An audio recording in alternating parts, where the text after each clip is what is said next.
समाजात घडणाऱ्या घटना पाहण्यासाठी निर्भीड निष्पक्ष चॅनल म्हणजे संपादक संजय कारंडे यांचं Ajinkyatara news channel. Ajinkyatara news चॅनलला लाईक करा, शेअर करा, सबस्क्राईब करा आणि कमेंट करा.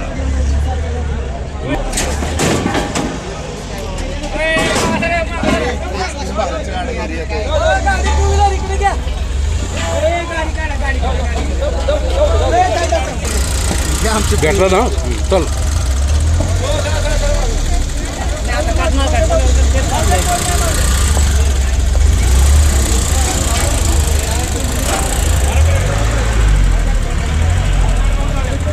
अरे या सरकारचं करायचं काय? या सरकारचं करायचं काय? अरे या सरकारचं करायचं काय?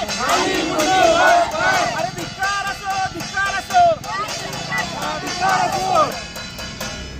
लाडक्या बहिणींच्या डोळ्यात अश्रू आणणाऱ्या सरकारचं, लाडक्या बहिणींच्या डोळ्यात अश्रू आणणाऱ्या सरकारचं धिक्कार असो. अरे धिक्कार असो, धिक्कार असो. अरे या सरकारचं करायचं काय?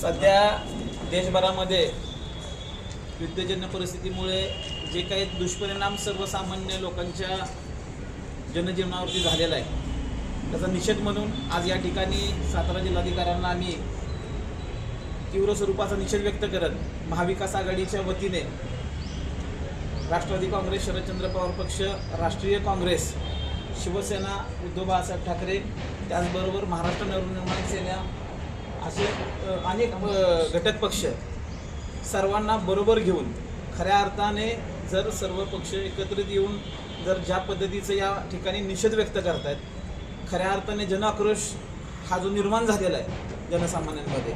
खरं तर घरगुती जी सिलेंडर आहेत त्यामध्ये दरवाढ आहे, कमर्शियल सिलेंडर पूर्णपणे बंद केलेले आहेत. खरं तर जनजीवन विस्कळीत होण्याची परिस्थिती आहे. जे काय हॉकर्सवाले आहेत की जे छोटे छोटे स्टॉल लावून आपला उदरनिर्वाह करतात, एकतर कमर्शियल सिलेंडरसुद्धा त्यांना परवडत नसताना देखील ते जनतेसाठी सेवा देत होते. ज्या पद्धतीनं कमर्शियल सिलेंडरचे दर जास्त असताना देखील कमर्शियल सिलेंडर वापरून ते जनतेला सेवा देत होते, ती देखील सेवा आता पूर्णपणे त्यांनी बंद केलेली आहे. नेमकं या सरकारचं, केंद्र सरकारचं, राज्य सरकारचं काय चालू आहे? देशभरामध्ये ही परिस्थिती निर्माण होत असताना जे गुप्तहेर खातं असतं ते गुप्तहेर खातं एवढ्या दिवस झोपलं होतं का? हा खऱ्या अर्थानं आजचा प्रश्न आहे. आणि ज्या पद्धतीने हे नियोजन केलेलं आहे, म्हणजे ज्या पद्धतीनं आपण म्हणू की लाडक्या बहिणीने एकीकडे 1,500 रुपये द्यायचे, हे फडणवीस सरकार, तर हे फडणवीस सरकार नसून हे फसवणीस सरकार आहे. ज्यांनी एकीकडे महिलांना 1,500 रुपये द्यायचे आणि वेगवेगळ्या कारणातून 8-10 हजार रुपये काढून घ्यायचे, हे जे धोरण राबवलेलं आहे तर हे धोरण सर्वसामान्यांच्या लक्षात आलेलं आहे. येणाऱ्या काळामध्ये अशीच परिस्थिती राहिली तर सातारा जिल्हा नव्हे तर संपूर्ण महाराष्ट्रभरामध्ये जनता रस्त्यावरती उतरलेलं चित्र निर्माण झाल्याशिवाय राहणार नाही, ही आजची परिस्थिती आहे. आणि आम्ही केलेल्या मागणीमध्ये ज्या पद्धतीने सातारा शहरामध्ये जे काही गॅस व्यवस्थाच्या एजन्सीज आहेत किंवा काय आहेत, ऑनलाईन बुकिंग बंद केलेलं आहे. एकीकडे पुरवठा अधिकारी म्हणतात की पुरवठा पुरेसा आहे, तर मग ऑनलाईन बुकिंग बंद का केलं? हा पहिला प्रश्न आहे. ऑनलाईन बुकिंग बंद केल्यामुळे काळ्या बाजाराला ऊत येणार आहे, असे अनेक प्रश्न आहेत जनतेच्या मनामध्ये.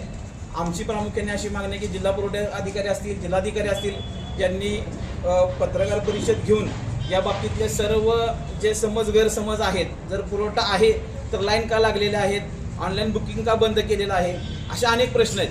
तर हे प्रश्न घेऊन येणाऱ्या काळामध्ये आम्ही पुन्हा एकदा या सरकारने जर आम्ही दिलेल्या निवेदनाची दखल घेतली नाही तर येणाऱ्या काळात तीव्र आंदोलन केल्याशिवाय महाविकास आघाडी गप्प बसणार नाही. आज गॅस दरवाढीबद्दल आंदोलन. आज देशामध्ये जी परिस्थिती निर्माण झालेली आहे ती त्याच पद्धतीची परिस्थिती सातारा शहरामध्ये सुद्धा निर्माण झालेली आहे. सन्माननीय पुरवठा अधिकारी यांना या सर्व जे जे काँग्रेस आहे, राष्ट्रवादी काँग्रेस आहे, शिवसेना आहे, तसे विविध जे पक्ष आहेत त्यांच्या वतीनं आम्ही त्यांना निवेदन दिले आणि त्यांचा या ठिकाणी निषेध व्यक्त केलेला आहे. पुरवठा अधिकाऱ्यांशी या संदर्भात चर्चा झालेली आहे. पुरवठा अधिकाऱ्यांनी आम्हाला जे काही वस्तुनिष्ठ परिस्थितीनुसार आकड्यांचे खेळ दाखवले की 21,000 ते 22,000चं रोज वितरण होतं. मग जर एवढं वितरण होत असताना आज माता भगिनींच्या लाईन्स का लागलेल्या आहेत? तुम्ही म्हणताय की कोणत्याही पद्धतीचं गॅस आपल्याला पुरवठा म्हणजे कमी नाही आहे, व्यवस्थित आहे, तर मग कमर्शियल सिलेंडर बंद का केले? आज कमर्शियल सिलेंडरवर जे छोटे छोटे व्यवसायी वडापाववाल्यासारखे आहे किंवा शिवभोजन थाळी आहे किंवा वेगवेगळ्या मंदिरामध्ये जे महाप्रसाद जे रोज होत आहेत ते सुद्धा आता बंद पडलेले आहेत. त्याच्यावर अनेक लोकांची म्हणजे पोटं त्याच्यामध्ये हे होत होते आणि त्यांचा उदरनिर्वाह होत होता. ते कमर्शियलच्या माध्यमातून ते सुद्धा बंद केले. आणि आज जर सातारा शहराची परिस्थिती बघितली तर जे मोठे हॉटेल्स आहेत ज्यांना आपण स्टार म्हणतो, असे 5 स्टार किंवा 3 स्टार सारखे जे फन हॉटेल आहेत, जे लेकव्यू हॉटेल आहेत, जे प्रीती एक्झिक्युटिव्ह हॉटेल्स आहेत, मग हे हॉटेल चालू कसे काय? जर तुम्ही 9 तारखेपासून त्यांचा कमर्शियल सिलेंडर वापरण्यासाठी बॅन केला आहे तर ते हॉटेल चालू कसे काय? आणि आता तर अशी परिस्थिती निर्माण झाली की ऑनलाईन जी गृहिणी आमची सिलेंडर बुकिंग करत होती ती सुद्धा आता बंद झालेली आहे. मग याचा अर्थ काय की त्या सिलेंडर वितरकांना काळा बाजार करण्यासाठी वाव निर्माण करून दिला आहे का सरकारने? हा मोठा ह्या ठिकाणी प्रश्न निर्माण झालेला आहे. आता जे आज या माता भगिनींच्या माध्यमातून आम्ही सरकारला सर्व पक्षाच्या वतीनं निवेदन दिलेलं आहे आणि याची जर दखल घेतली नाही तर येणाऱ्या काळामध्ये सर्वसामान्य जनतेसाठी पुन्हा रस्त्यावर उतरून आम्ही जन आक्रोश मोठ्या प्रमाणामध्ये जो सरकारला ऐकायला जाईल. म्हणजे झोपेचं सोंग घेतलेलं सरकार आहे. आज आदरणीय मुख्यमंत्री साहेब असे म्हणतायत की पॅनिक परिस्थिती निर्माण केलेली आहे. मीडियाने तुम्हालाच म्हणताय की तुम्ही परिस्थिती निर्माण केलेली आहे, म्हणजे तुम्हाला सुद्धा खोटं पाडतायत. जर पॅनिक परिस्थिती निर्माण झाली असेल तर आज शिर्डीचं प्रसादालय बंद केलेलं आहे, आज विठ्ठल मंदिराचं इथलं प्रसादालय बंद केलं आहे, हे का आज सज्जनगड आमच्या इथलं आहे ते बंद केलेलं आहे. म्हणजे हिंदू म्हणून आज आपण जर सत्तेवर बसलो आहोत तर आमचे हिंदू लोकांचे तुम्ही प्रसादालय बंद करण्याची वेळ आलेली आहे कमर्शियल सिलेंडरच्या पायी. म्हणजे आता काय करायचं काय? म्हणजे एका बाजूला तुम्ही म्हणताय जर परिस्थिती तशी नसेल तर मग एवढ्या हजारो लोकांच्या 3-3 दिवस सिलेंडर मिळत नाहीत अशी परिस्थिती निर्माण झाली आहे. कोल्हापूर, सातारा, सांगलीच्या या विभागामध्ये आज माता भगिनी पहाटे 5 वाजल्यापासून उभा राहिल्या आणि साताऱ्यामध्ये सुद्धा तीच परिस्थिती आता निर्माण झालेली आहे. आणि पुरवठा अधिकाऱ्यांनी आता आम्हाला फक्त आकड्यांचा खेळ दाखवला, त्यांना इशारा दिलाय की या माता भगिनींनी आता कलेक्टर ऑफिसच्या समोर चूल पेटवलेली आहे, उद्या तुमच्या दालनात चूल पेटल्याशिवाय आम्ही राहणार नाही, या पद्धतीचा इशारा आम्ही या ठिकाणी देतो. आणि येणाऱ्या काळामध्ये प्रशासनाने जो मूलभूत अधिकार आहे त्यांच्या जो मूलभूत गॅसचा अधिकार आहे तो आम्हाला वेळेत आणि सुलभ पद्धतीने मिळवून द्यावा अशी मी आपल्या माध्यमातून विनंती करतो. नमस्कार, मी सुषमा राजे. आज सर्वत्र आपण पाहिलं तर रेसिडेन्शियल गॅस 60 रुपये आणि कमर्शियल गॅस 115 रुपयांनी महागलेला आहे. आधीच महागाईचा बडीमार सर्वसामान्य जनतेवर झालेला आहे, जगणं मुश्किल झालेलं आहे. त्यात ही 60% वाढ ही न सोसणारी आहे. सर्वसामान्य लोकांची मतं घेऊन ही देवेंद्र फडणवीस सरकार सत्तेत बसलं, मोदी सरकार सत्तेत बसलं आणि त्यांचंच कंबरटं मोडण्याचं काम या मोदी सरकारनं आणि फडणवीस सरकारनं केलेलं आहे. हे फक्त धनदांडग्यांचं सरकार आहे, हे अदानी आणि अंबानीसाठी काम करणारं सरकार आहे, हे सर्वसामान्य आणि शेतकरी महिला वर्गासाठी यांच्यावर अत्याचार करणारं सरकार आहे. हे सत्तेत आल्यापासून त्यांनी फक्त लाईन लावा, आधार कार्ड लिंक करा, KYC करा, ह्या लाईनला उभं राहावा, त्या लाईनला उभं राहावा, हे फक्त खेळ केलेले आहेत.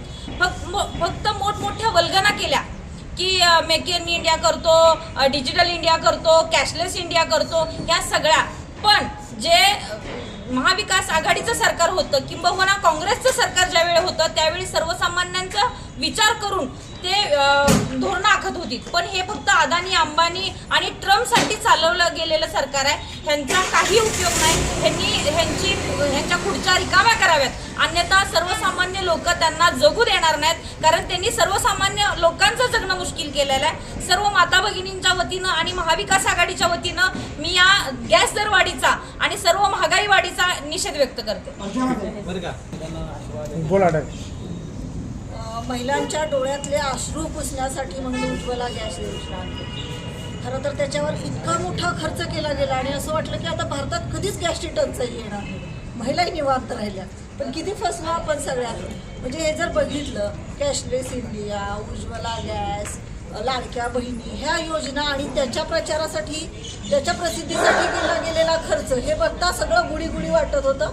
पण हे असं काही नाही आहे. कुठल्याही महिलेच्या डोळ्यातले पाणी पुसलं गेलं नाही. आता डबल वाढलेलं आहे. एकतर गॅस सिलेंडर मिळत नाही म्हणून, दुसरं गॅस सिलेंडरचे दर वाढल्यामुळं, आणि आता तिसरी गोष्ट चुलीवर स्वयंपाक करावा लागतात. त्याच्यामुळे महिलांच्या डोळ्यामधले पाणी पुसायला आता कुठलं सरकार आणि कोण येते तेही आम्ही बघणार आहे. आम्ही आता बऱ्याच सूचना केल्या, त्यांनी आम्हाला काही सांगितलं आहे सगळं. पण ह्याच्यामध्ये जे काही एक गलथानपणा आहे प्रशासनाचा झालेला आहे, सरकारचा झालेला आहे, तो पूर्णपणानं दिसून येतोय. हा जर नाही थांबवला तर इथली बदलणारी परिस्थिती ही इतकी वाईट होणार आहे ना की ही पुन्हा मॅनेज करणं हे सुद्धा सरकारला किंवा या प्रशासनाला अवघड जाणार आहे. म्हणून आत्ताच त्यांनी काळजी घ्यावी यासाठी म्हणून आम्ही सर्वपक्षीय सगळे इथं जमलो आहोत. त्या पद्धतीनं त्यांना सूचना केल्या, त्यांनी ऐकल्या. अपेक्षा करतो की ते याच्यावर सगळ्यावर काम करतील आणि आपल्याला यातनं सगळ्यातून तोडगा काढतील, मार्ग काढतील. तुमचं नाव सांगा. माझं नाव अर्चना देशमुख, जिल्हा परिषद सदस्य, माजी जिल्हा परिषद सदस्य, आता नवीन आघाडी माजी जिल्हा राष्ट्रवादी.